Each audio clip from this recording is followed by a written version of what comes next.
and Sim Liao Vietnam. Emma Chelsea Fernandez, Miss Philippines Cosmos 2025. At dumating na nga po sa Vietnam ang ating candidate dito sa Miss Cosmo 2025 na si Cho. And ngayon mga kapolitika ay ating pag-uusapan ang mga naging reaksyon ng mga Vietnamese netizen dito sa pagdating ng ating pambato sa Miss Cosmo 2025.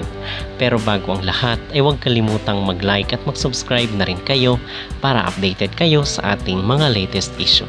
At nasa Vietnam na po ngayon si Chelsea Fernandez para sa launching ng Miss Cosmo 2025 sa August 22.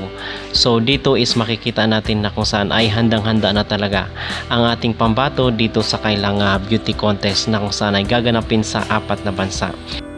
Ang sabi ng Vietnamese netizen, "Don't like Philippine fans, but I really support their representative this year. Is really beautiful. She deserves the highest position if she completely performs well and tries her best for the competition." So ito ay isa lamang sa mga napakaraming positibong feedback or mga reaksyon ng mga Vietnamese dito sa kailang social media platform.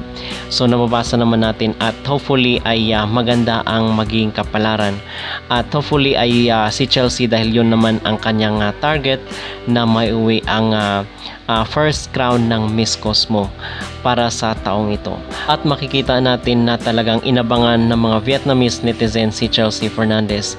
At in fairness, marami po ang mga nagagandahan sa kanya at ngayon pa lang ay na-capture na ng beauty ni Chelsea Fernandez ang mga Vietnamese. Ano po ang inyong magreaksyon dito sa arrival ni Chelsea Fernandez sa Vietnam para sa launching ng Miss Cosmo 2025?